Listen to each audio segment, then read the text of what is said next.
आधे बाउल दही में 4 चम्मच MDH चटनी पुदीना मसाला डाला, स्टर करो, पुदीना चटनी तैयार। MDH चटनी पुदीना मसाला।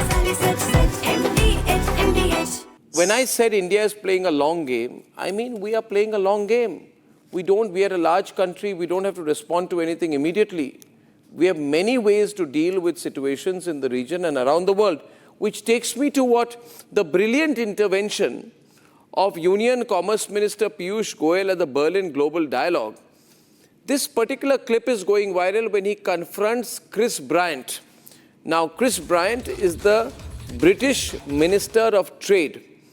And this battle happens over American sanctions targeting Russian oil firms. He points out, Piyush Goyal, that Germany and Britain had sought exemptions. So viewers, this is an interesting clip on how India is openly on a global forum questioning the hypocritical sanctions on Indian refiners buying oil from Russia. This is a 100-second clip that tells you all that you need to know about New Delhi's uncompromising stance. I'll play this full frame. How do you get that fair trade deal that is long-term looking in an era where you have a gun to your head, you have a deadline, you have to do it quickly because there will be major impacts? And there are also geopolitical concerns. If you don't stop buying this from this other country, then no, you won't do a deal with us. Well, I don't think India has ever decided who its friends will be based on any other considerations other than national interest. And I think if so plainly you want to be told that you can't be friends with Russia. Somebody tells me tomorrow I can't be friends with the European Union, I won't accept that. Or somebody tells me tomorrow I can't work with Kenya, it's not acceptable to me. So I think we are all in it together. The decision whether to buy a particular product from a country is something that the entire world will have to take a call on. So I was reading in today's paper, Germany is asking for exemption from US sanctions on oil. Now these are UK already has sorted and probably got an exemption for procuring oil from the US. This is about the Rosneft deal, sanctions, right. I think, and we've sorted out the issues with Germany. We managed to do that very quickly, and I think the Americans will do something very similar. So then why single out India? Well, it's a specific subsidiary in relation to Rosneft. We also have a subsidiary in India of the Rosneft. Well, come and talk to us. That's a very interesting clip out there, isn't it? Ambassador Deepak Vora is joined by Joachim Vittelich, former European diplomatic and security advisor to former Chancellor of Germany, Helmut Kohl. Matt Klink is a Republican strategist from the pro-Trump view. Also is Matthew Wadham from Washington. I found that clip very interesting. It's going viral everywhere. Mr. Vittelich, I hope I've got the pronunciation correct. It's a clear cornering. The Indian Commerce Minister is asking the British Trade Minister that why are you trying to single out India when you are trying to do the same thing? Because Germany wants to buy Russian oil indirectly. Then why are you targeting India? It makes a lot of sense to us. How do you view that clip?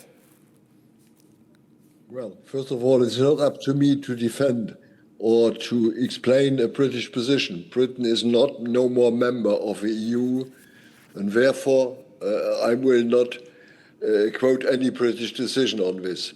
Everyone is trying to defend what I call his cake. It's normal.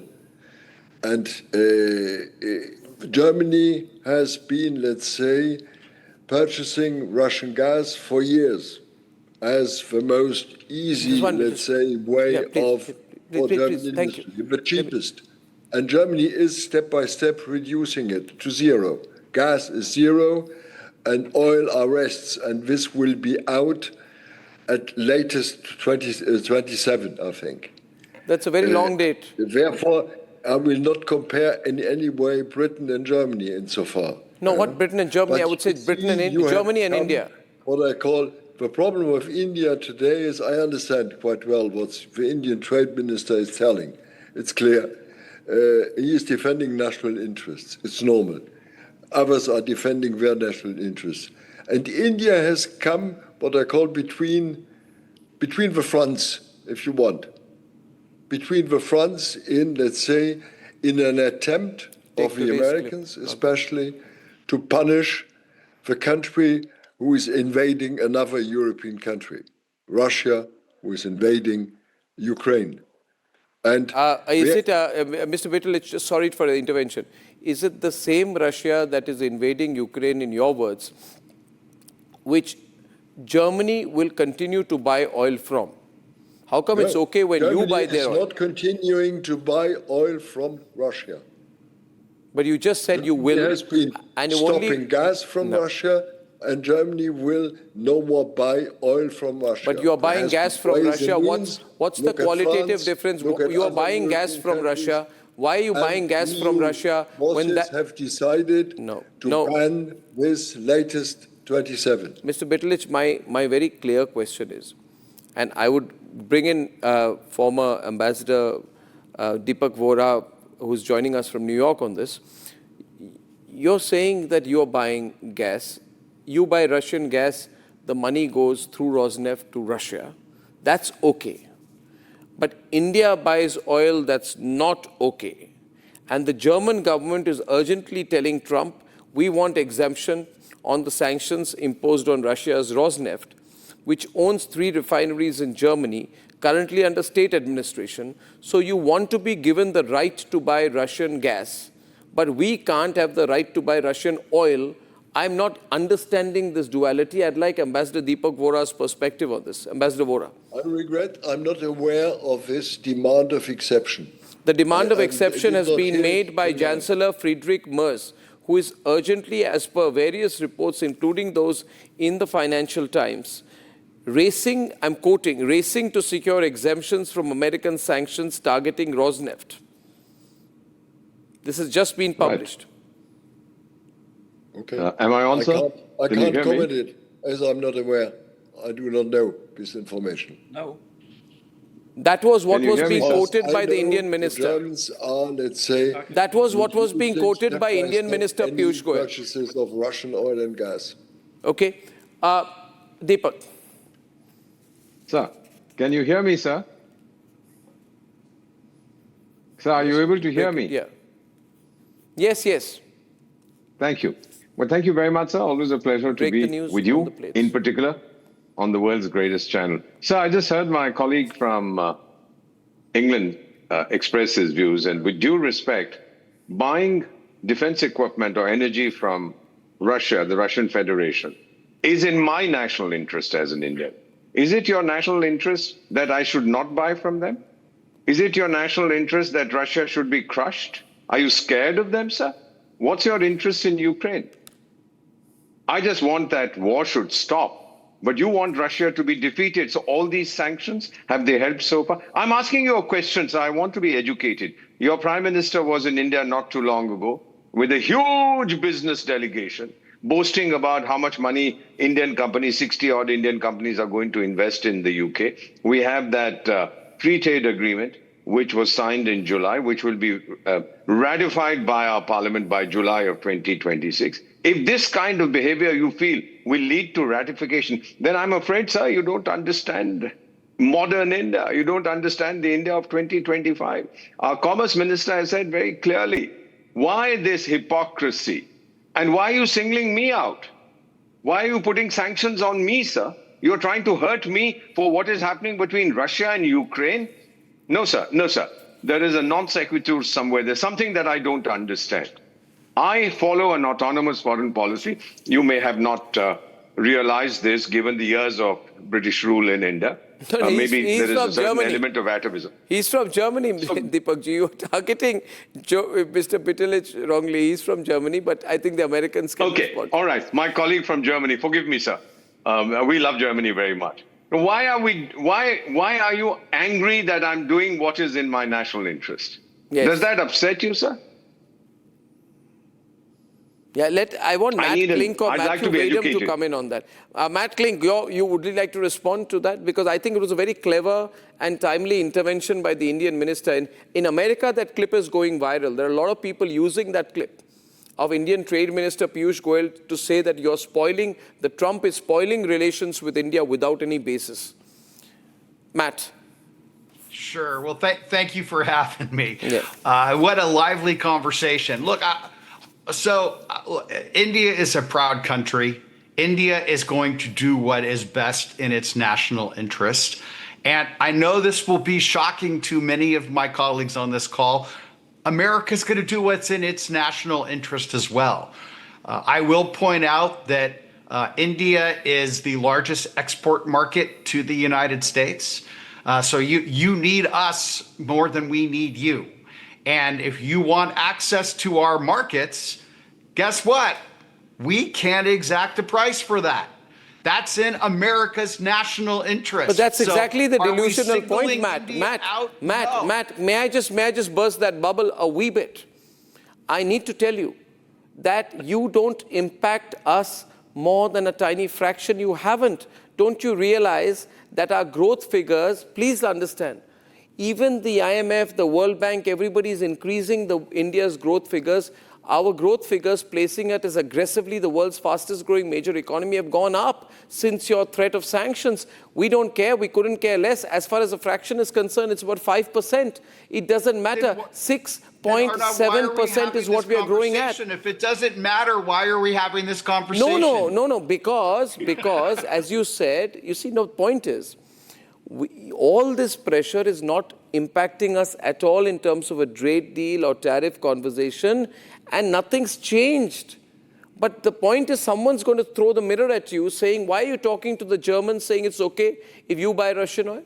You got some sweetheart deal with the Germans behind? Hold on a second. Yeah. All we know is that the Prime Minister has asked the United States that. We don't know that the U.S. has said that they would do it.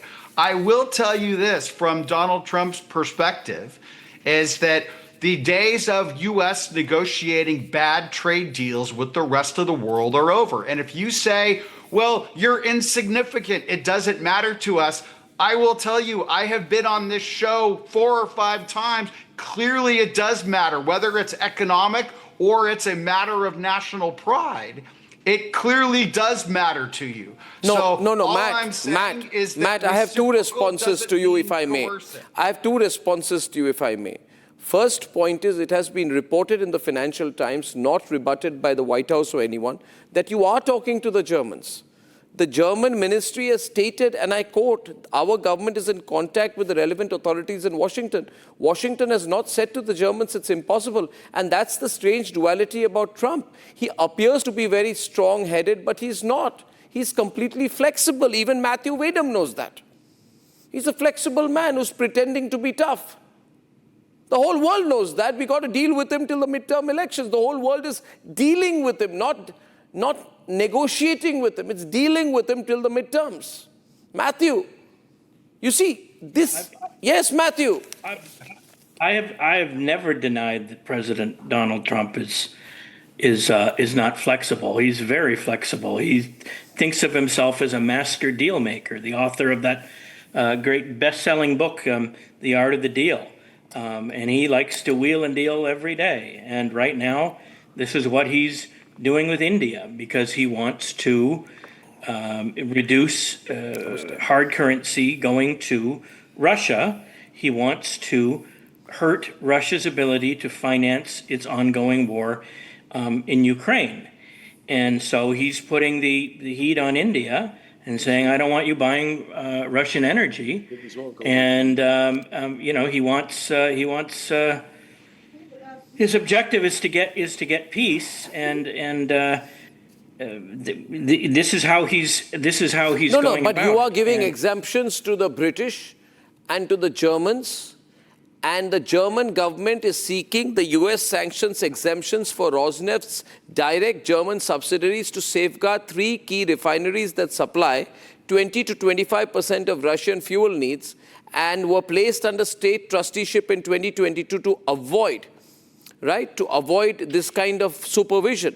Now, as per German authorities, these entities have been decoupled from Rosneft's Russian parent, meaning that this is a point successfully leveraged for a similar UK exemption last week. In this art of a deal that you're talking about, All I want to know is you're trying to find ways out. No, 1 minute, Mr. Pitalich, 1 minute.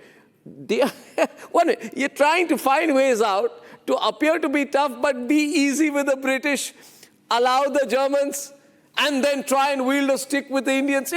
This is not working. Mr. Pitalich, this is a backroom deal. Well, you can't do that. You compare pears and apples. I regret.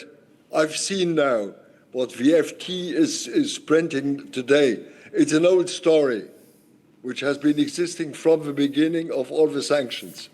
We have in Germany, in eastern Germany, near the Polish border, a refinery which has been in the ownership of Rosneft. The German government has taken this refinery under trusteeship of the German government and of a subsidiary of the German government. This refinery is not working with Russian oil anymore. But the American sanctions have one part where they hit. But they are Rosneft subsidiaries. As such. And the Germans want to be clear that the trusteeship of this refinery under the specific conditions is not, let's say, within. So, but these are Rosneft subsidiaries. What you're telling me is a typical corporate of Russian oil. So therefore, please what you're telling. Get better information. So my information is clear. These are Rosneft subsidiaries. There is no doubt they're Russian subsidiaries. You can call it trusteeship or anything. That's just an attempt to avoid sanctions. No, it's something very special. I think in Indian law, you know this too, as you have copied British law. It's trusteeship under the auspices of a government.